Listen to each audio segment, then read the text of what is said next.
occupies a rare, if not completely unique place in all of sports. He is that good and he wields that much power. At this stage of his career and his life, the choices are his to make. And maybe it's as simple as wanting to be in Brentwood, where it's nice every day, with a chance to restore the luster to a legendary franchise and pick the brain of an NBA legend who's become a titan of industry in Magic Johnson.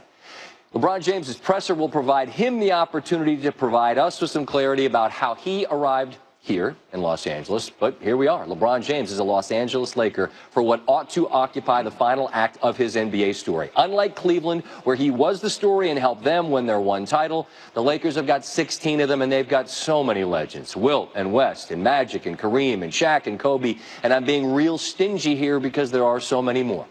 It's been 5 years since the Lakers even made the playoffs. LeBron's been to 8 finals in a row. If it's going to be 9, who are they adding? Because Lance Stevenson and JaVale McGee probably aren't enough to get it done. Adrian Wojnarowski joins us now. And, Woj, what was the key to make this happen? Magic Johnson in the big seat in L.A. And, for LeBron to have, when he went to Miami, I mean, he was drawn to Pat Riley. I needed to learn how to win. I needed to learn how to be part of a championship culture pedigree. That mattered a lot to him, and Eric Spoelstra, gained his respect as head coach. They won 2 titles together.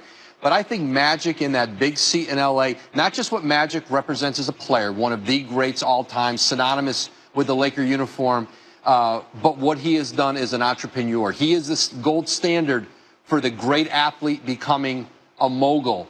And those are the aspirations LeBron James has, and he started down that path. And now he takes all of that to Hollywood, to that market. The Lakers aren't just a big NBA franchise, a big American franchise. They're a global brand. And you put that together with LeBron James, it's bigger than whether he's just got JaVale McGee and Lance Stevenson coming in here in free agency. I mentioned a moment ago, Bobby Marks will come by, and that's the nuts and bolts of what he does, helping us understand how the math works. But it doesn't work for them to just go get Kawhi, if the Spurs would even be willing to work with him. Just how difficult is it going to be for them to add another significant piece?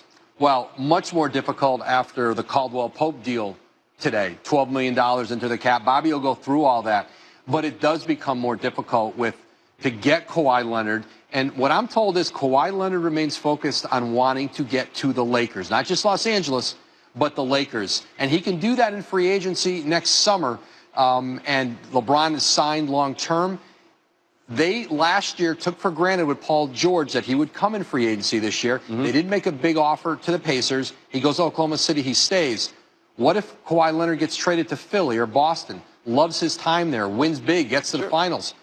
Does he maybe not get to free agency next year? But now it's a difficult pathway. The Spurs will trade Kawhi Leonard to the Lakers, but they're going to do it for a big package. And the pieces of that package became more difficult with the moves the Lakers made today. You used the word seismic once this news broke. I mean, SportsCenter's been on. And Zuba Mehedi, by the way, give the man a raise. The man, I think he was on for like 3 straight hours and didn't come up for air. Seismic, I get it. When you talk to everybody around the league, this was the presumed outcome when we spoke last night at midnight.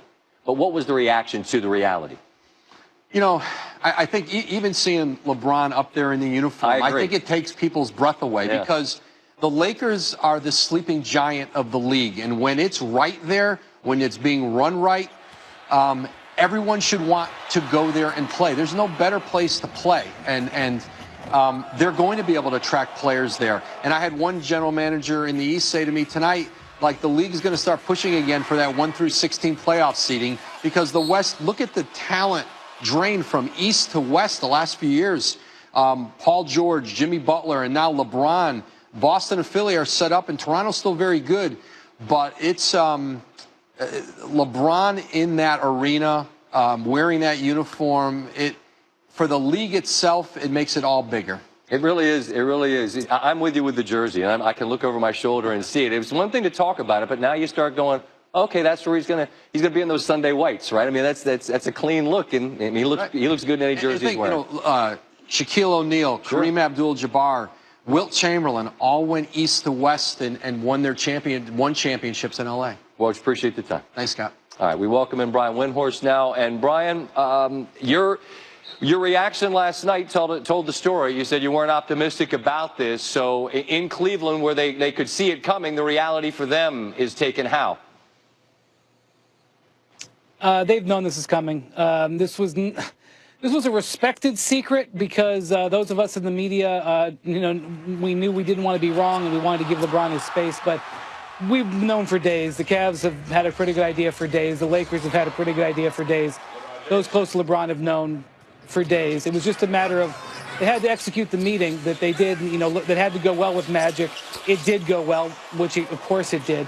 LeBron doesn't have a perfect basketball fit to go to, Scott. So it really came down to where can I go to have the biggest impact.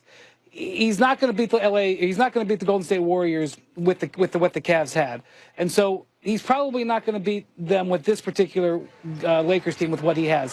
But all the ancillary parts that come along with being a Laker is what attracted him to it, and he got more and more focused on it over the last few weeks. He's been opening this window for the last 3 years as he and his close friends and his business partners moved to Los Angeles. Within the last 3 years, Maverick Carter, his business manager, Rich Paul, his agent, and he himself have bought homes here. So he's been opening this door for a while, and the time was right for him to come through it. And what I would say to Cavs fans, Scott, is that the 2016 championship was a glorious moment. I think they should hang on and embrace it and realize what kind of, seminal, thing that happened for that city, and that they should be thinking about that tonight. I know it's in the past, but that doesn't make it any less special. And I think that LeBron knows that this will be his last act. He didn't really plan on this, but he did give Cleveland what he promised, and now he's going to try to do something special here in L.A. You're a basketball guy. I wonder if you've done what me and Steve and our whole group's been doing tonight. We're looking at the Lakers as currently constructed as a puzzle, and I'm trying to figure out what this pieces make, because it feels like they got a lot of the same pieces, and I don't know what it currently makes. Well, Lakers are going to get an A because they got LeBron James in their offseason. Sure. But in my opinion, they overpaid for Kentavious Caldwell-Pope. In my opinion, they overpaid for Lance Stevenson. I don't know who was bidding at that level. And Lance Stevenson, JaVale McGee, Kentavious Caldwell-Pope, none of them are great three-point shooters. Caldwell-Pope is okay. Now, he's a good defensive player. He's a guy that you want with LeBron. But you need shooting around him. And Lance Stevenson shot 29% from three-point range last year. And Julius Randle, who they still have on the board to potentially keep, not an outside shooter. So they're going to need to assemble a team around him that can make an outside shot. That's the design of the entire team, of what we know about being LeBron. You got to have outside shooting. So I'm a little bit loath to judge them because they are in the middle of putting this puzzle together. But okay. they're following transactions that they have. They kind of need some guys who can put it in from the outside. All right. One last programming note for you I realize you have stuff to do, but whatever you do, watch the rest of the show, because you ran your mouth and lipped off at me last night, and we got some stuff for you in the golf, all right? I did it out of love, Scott, and I just want to make your show better, and I hopefully was able to do that. Well, I love you, which is why we got your boy in the highlight, all right? I know you had a great week, so I just want you to know you talk, I listen. Thank you. 700 grand. There you 700 grand he made today. Big week. LeBron made 150. He made 700 grand. It's 150 million, 700 grand. It's not bad. Sure, you just put it in a pile with the rest. Just put it with the rest. Thank you, Brian. Appreciate you, man. I've been on TV all night, and I got no overtime. All right, stop talking. All right, still to come. Rachel Nichols, host of The Jump, with reaction to this. Bobby Marks as well, a guy that's as good as anybody we've got at helping us understand how the math adds up or does not. And what else do we got? Well, there's a lot going on. I said it was quite a candidate. Getting swept by Golden State. They competed, could have won / should have won at least one game, but didn't win one or three. Game 4, they got smoked, and that's how it ends in Cleveland. Rachel Nichols, host of The Jump. That's always must watch, and you all have been having a blast with this free agency as we have here, and obviously Monday, I believe Kobe will be joining you. I don't know if that's in stone yet, but we'll see. Your reaction and the reaction from people around the league to LeBron to LA has been what? Well, it's so interesting, right? Because the past few days, one of the big storylines about the Lakers have been, ooh, they better go trade for Kawhi because we don't know if Paul George is coming, and LeBron, he doesn't want to come if there's not another big star. He can come with him. And part of that, by the way, is a piggyback on this idea that if LeBron was going to leave Cleveland, part of the reason he would be leaving, right, is the perception that he'd be trying to win a championship somewhere else, that he thinks that place he would be going to, he'd have a better shot at winning the title than he did with the roster he had in Cleveland. And it's funny, as those ideas surfaced over the recent days, I got a lot of pushback from the guys in the LeBron group saying, wait a minute, that may be what the Lakers and Spurs think, that Kawhi is an intrinsic part of this deal, but that's not what LeBron thinks. LeBron is his own guy. He's making this choice on his own terms. And his thinking going into this is kind of threefold here, Scott. One issue is whether the Lakers have the championship team right now when he walks in the door. He has faith in Magic Johnson and Rob Pelinka and Jeannie Buss that they can build around him. And he will have a voice, by the way, in how they build around him. And we saw that with the length of contract that he signed. A 4-year deal. Last year as a player option. He never signed that long a deal when he returned to the Cavaliers this last time. That shows a faith in the organization. They can build that championship team. Another phase of this is his family. You know, he talked for the last year about, hey, my family's going to be a big part of this. A lot of people assumed, oh, the family's going to want to stay in Cleveland. His wife, Savannah, also from Akron, Ohio. Kids have grown up there. Well, guess what? They have a house here in Los Angeles. In fact, they have 2 homes. They're moving from one to the other. And there are great basketball opportunities for LeBron James Jr. here in Southern California. We heard the rumors a week or 2 ago from Gary Payton that Bronny would play for Sierra Canyon High School.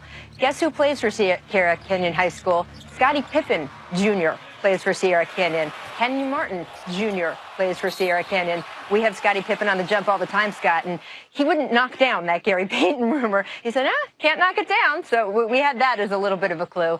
And then the third idea with LeBron's thinking here is this idea of, hey, going to play for a franchise like the Los Angeles Lakers.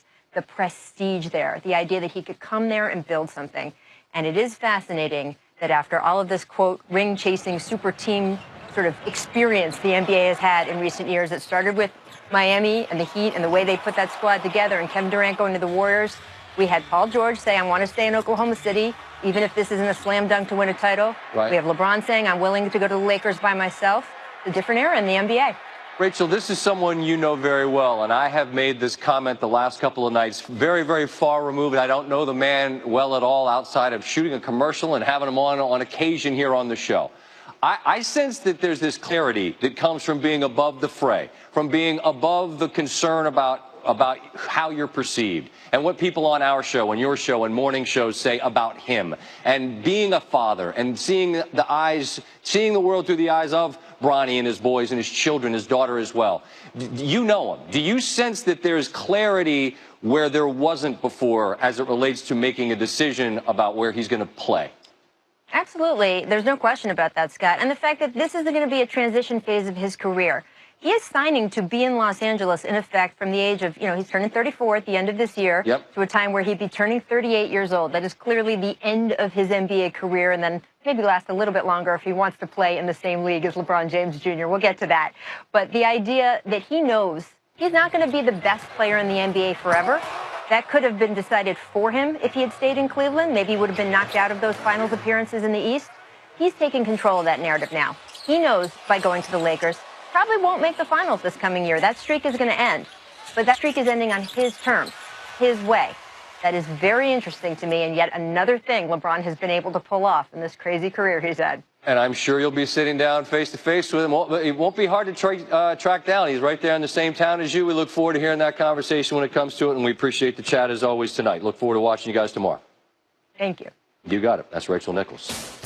So what kind of impact are you talking about when LeBron James joins your squad? Well, as a rookie, we were talking about a kid, but he was a kid that helped Cleveland win 35 after they were 17-65 the season before. He goes to South Beach, took the talents there, of course, led the Heat to the NBA Finals after they were 58-24, an 11-win improvement over the Miami team that lost in round 1 of the playoffs the year before. When he went back to Cleveland, they improved by 20 wins over the record before. And am I supposed to go over there to join Bobby? Oh. Well, I'm going to walk over here. Bobby Marks is here. Sorry, I would have put... See, I I'm going to let you guys in on a little TV secret. You got places to put your microphones, and I would have done this far more elegantly if I knew I was going to be standing up here letting you all get the full inventory of your guy here. See, it's a little sloppy. Yeah, we look alike enough. Okay, so everybody out there that's just saying, hey, go get Kawhi, and that's fun to say on Twitter because you can just say anything. How hard is it going to be for the Lakers to bring somebody of that caliber in salary-wise? Extremely hard, and we can walk you through. Please do. Right now, the Lakers are at $47.6 million. This is before all the transactions today, and we are leaving Luol Deng's $18 million on the cap. We are not stretching it over over 5 years to reduce his number. We are leaving Julius Randle's $12.4 million there. Mm-hmm. And when we put James over, we slide him in. That goes down to $12.8 million. So you've got a little bit of a room. They agreed to sign Kentavious Caldwell-Pope, $12 million for 1 year. When we put KCP in, we had him projected at $9 million. Okay. So we got a little bit of a bump there. We put KCP in. That leaves you at $1.7 million in room. What they're going to do is they're going to use that room first. They've got a couple second-rounders. Steve Mihalik from Kansas, who they drafted, they're going to probably sign him to using a little bit of that room. Now, here's the thing. Now you agree to a term with Lance Stevenson, right. The 4.4 room mid-level exception. We can put Lance in here. We had him projected at $1.5 million. Okay. So he is getting the $4.5 million room mid-level here. Born ready, Steve. Always. Okay, so now we're in the red. Now we're in the red, but you can use the room mid-level and exceed the cap. That is part of the rule. You don't have to be under the cap to use that. Now we're going to add JaVale McGee. Now we're going to add JaVale McGee to the minimum. You can use the minimum exception.